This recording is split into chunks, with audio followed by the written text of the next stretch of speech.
নমস্কার, আমি জবা। কেমন আছেন সবাই? আশা করি সবাই ভালো আছেন, সুস্থ আছেন। আমরাও ভালো আছি। আমার আরও একটি নতুন ব্লগে সবাইকে স্বাগত জানাই। আর এদিকে সকালবেলা ঘুমের থেকে উঠে সমস্ত বাসি কাজ সেরে নিয়েছি। তারপরে কিছুক্ষণ দোকানে ছিলাম, তারপরে ঘর ঝাড় দিয়ে নিচ্ছি। আর আজ যেহেতু রবিবার, মেয়েগুলো সব বেলা করে উঠলো, তো এখন একে একে ঘর ঝাড় দিয়ে আরও যে কাজগুলো আছে সেগুলো একে একে করতে হবে। আবার তাদের জন্য চাও বানাতে হবে। দোকানে যেহেতু দুধ চা হয়, দুধ চা কিন্তু ওরা খাবে না। তো আমি ঘর ঝাড় দিয়ে চলে এলাম চা বানাতে। তো আমি বড় মেয়ে আর আমি দুজনা লিকার চা খেয়ে নেব। আর ছোটো মেয়ে, মেজো মেয়ে, তারা হচ্ছে দোকান থেকে নিয়ে চা খেয়ে নেবে। তো যাই হোক, তো এদিকে এই বিছানা চাদরটা সপ্তাহখানিক হয়ে গেল। এটা কিন্তু চেঞ্জ করা হয় না, এটাও কিন্তু চেঞ্জ করে নেব। তো আপনাদের সাথে শেয়ার করা হয়নি, বিছানা চাদরটা চেঞ্জ করে নিয়েছি, তো সেটাই ধুয়ে দেব। আর সঙ্গে কিছু আজকে স্কুল ড্রেস, তারপরে এদিকে চাদর, বিছানা চাদর, এগুলো সব ভিজিয়ে নিলাম। তো রান্নাবান্না করে তারপরে কেচে নেব। তো এদিকে আবার রান্নাবান্না করে একদম কেচে মিলতে এলাম। তো কী রান্না করলাম সেটা কিন্তু আপনাদের সাথে শেয়ার করা হয়নি। তো যাই হোক, আমি এটা আগে জামা কাপড়গুলো মিলে নেই, তারপরে আপনাদের সাথে শেয়ার করছি যে আমি কি রান্না করেছি।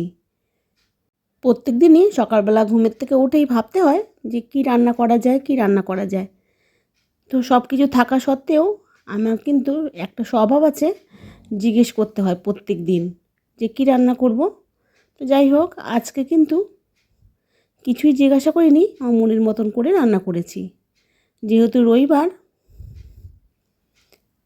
তার জন্য আর যেই সবজিগুলো ছিল সেগুলোই কিন্তু রান্না করে নিয়েছি। তো এইদিকে অনেকগুলোই কেটেছি, 1 গামলার কাছাকাছি। তো আমার 2 বালতির কাছাকাছি হয়েছে। তো এগুলো সব মিলে দেবো। আর যা রোদের তাপ, তাকানোই যাচ্ছে না। তো আজকেই শুকিয়ে যাবে এগুলো।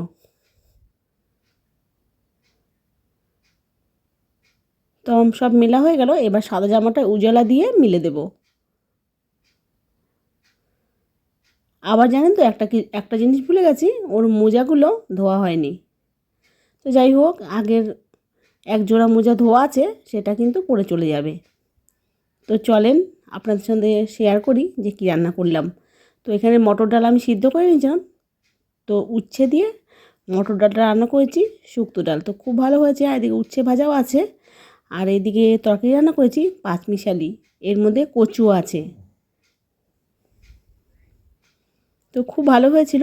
এদিকে আমি ভাত বেড়ে নিলাম আর জুইকে ভাত বেড়ে দিয়েছি। তো আমার যেই কাজগুলো বাকি আছে সেগুলো সমস্ত করে তারপরে আমি চান করে একেবারেই ভাত খাবো। তো এদিকে রান্নার পরে যে বাসনগুলো সেগুলো কিন্তু জমেছিল, এখন সব মেজে নিলাম। আর এই দুটো এতটাই শক্ত হয়েছিল, উঠছিল না। তো কিছুক্ষণ ভিজিয়ে রেখেছিলাম, পরে এই দুটো মেজে নিলাম। তো বন্ধুরা, আমার ভিডিও এতক্ষণ দেখলেন, নিশ্চয়ই আপনাদের কোথাও ভালো লেগেছে। ভালো লেগে থাকলে একটা লাইক দিয়ে দেবেন। আর এইভাবেই আমার পাশে থাকবেন। তো যাই হোক, আপনাদের সাথে কথা বলতে বলতে আমার কিন্তু অনেক বাসন মাজা হয়ে গেছে। তো এগুলোকে আবার কিন্তু উপর করে নেব। আর এইদিকে বাসন মাজার পরেই আমি কিন্তু প্রত্যেক দিন এই সিঙ্কটাকে 2-3 বার করে মেজে নিই, কেননা একদমই অনেকটাই নোংরা হয়ে যায়। যত তেল এই সিঙ্কের মধ্যে কিন্তু এসে জমা হয়। তো যাই হোক, আর সপ্তাহে 1বার করে গরম জল করে খাবারের সোডা দিয়ে এইখানে আমি ঢেলে দিই, এই পাইপের ভেতরে দিয়ে। তো তারপরে একদম পুরো পরিষ্কার হয়ে যায়, তো কোনো জ্যামও হয় না। তো যাই হোক, আপনারাও এইভাবেই করবেন। সপ্তাহে 1বার গরম জল করে তাতে খাবারের সোডা একটু সার্ফ মিশিয়ে এই পাইপের মধ্যে ঢেলে দেবেন। তো দেখবেন যে খুব ভালোভাবে পরিষ্কার হয়ে যাবে, আর কোনো পোকামাকড়ও থাকবে না, আর শুধু একদম পরিষ্কার থাকবে। তো এইদিকে যে গামলার বাসনগুলো ছিল সব নামিয়ে নিলাম, আর যে বাসনগুলো আমি ধুয়েছি সেগুলো কিন্তু সব উপর দিয়ে দিলাম। তো এগুলো ঝরে যাবে, পরে আবার এগুলো গুছিয়ে নেব। তো এখন যে বাসনগুলো আমি ঝুড়ির থেকে নামিয়েছি, এগুলো কিন্তু জায়গা মতন রেখে দেব। আরও আমার অনেক বাসন রাখা আছে, সেগুলো কিন্তু সব সানসেটের ওপরে রাখা আছে, আর কিছু বস্তার ভেতরে ঢুকিয়ে রেখেছি। কেননা আমার বাসন রাখার জায়গা নেই, এখানে কিন্তু রাখলেই নোংরা হয়ে যায়, তার জন্য আর রাখা হয় না। যেগুলো যেগুলো আমার দরকারি সেগুলো বের করে, আর সমস্ত যে বাসনগুলো আছে সেগুলো বস্তার ভেতরে আর কিছু সানসেটের মধ্যে রেখে দিয়েছি। তো যাই হোক, দেখেন এখানে তাই রাখার জায়গা নেই। আমার যে গামলার বাসনগুলো এখানে কিন্তু আর ধরবে না, অল্প অল্প ধরবে, আর সবকটা কিন্তু গামলাই থেকে যাবে। তার জন্য সব কিন্তু আমি ওইভাবেই সব বস্তার মধ্যে ভরে ভরে রেখে দিই।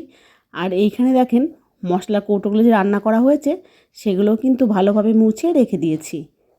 তো চলে এলাম ঘরে। এবার ঘরে যেহেতু আমি চাদর পাল্টিয়েছি, তো অতটা নোংরা নেই, তবু একটু ভালোভাবে ঝেড়ে নিলাম। ঝেড়ে ঘর ঝাড় দিয়ে ঘরটা আবার মুছে নিতে হবে। যেহেতু আমার মেয়ের পরীক্ষা শেষ হয়ে গেছে, সেই কিন্তু ঘরটা মুছে নেবে আজকে। আমার মেয়ে বলেছে যে আমাকে আবার রান্না করে খাওয়াবে, যে মা প্রত্যেকদিন তুমি রান্না করে খাওয়াও, আমিও কিন্তু রান্না করে তোমাকে খাওয়াবো।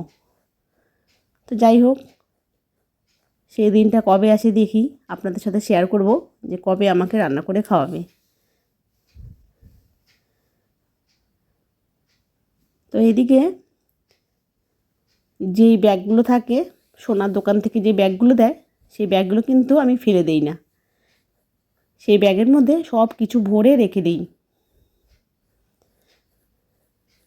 তো এদিকে আমি কিন্তু অনেক চান করে খেয়ে দিয়ে অনেকক্ষণ দোকানে ছিলাম, তারপরে কিন্তু আমি চলে এলাম। এখন প্রায় 7টার কাছাকাছি বাজে। তো এখন একটু লিকার চা বানিয়ে নিচ্ছি, আর আজকে কিন্তু সবার জন্যই বানিয়েছি। তবুও কিন্তু সবাই কিন্তু খায়নি, আমি 2 কাপ খেয়েছি। আমার ছোটো মেয়ে দোকান থেকে চা এনেই খেয়েছে। তো এখানে কিছু মুড়ি নিলাম, আর তার সাথে চানাচুর নিয়েছি, আর একটু তেলও দিয়ে দিয়েছি। তো এদিকে মুড়ি মেখে আজকে সন্ধ্যাবেলায় টিফিনটা হবে। তো মুড়ি মাখা, আর এদিকে চা, আর কিছু বিস্কুটও দিয়ে দেব। তো যাই হোক, সবাই মিলে এখন চা খেয়ে নেব। আর বন্ধুরা, কেমন লাগে আমার ভিডিওটা অবশ্যই একটা কমেন্ট করে জানাবেন, আর ভালো লাগলে একটা লাইক দেবেন। আর এমন ভিডিও যদি পেতে চান অবশ্যই চ্যানেলটাকে সাবস্ক্রাইব করে রাখতে পারেন। আর অলরেডি যারা করে ফেলেছেন তাদের অসংখ্য ধন্যবাদ। তো এইদিকে দেখেন আপনাদের দাদাভাই কিন্তু শুয়ে পড়েছে। সে হচ্ছে সারা দিন কাজকর্ম করতে করতে একটুও টাইম পায় না শোয়ার। তো এতক্ষণ দোকানেই ছিল। তো 6টার থেকে আমি দোকানে থাকি, আর বিকেলবেলা কিছু টাইম থাকি। তো 6টার থেকে 1 ঘন্টা আমি দোকানে ছিলাম। তারপরে এসে দেখি একটু ফাঁকা হয়েছে দোকান, তো একটু চা বানিয়ে দিলাম, আর নিজেও কিন্তু একটু চা খেয়ে নিলাম। তো এক্ষুনি আবার দোকানে চলে যাব।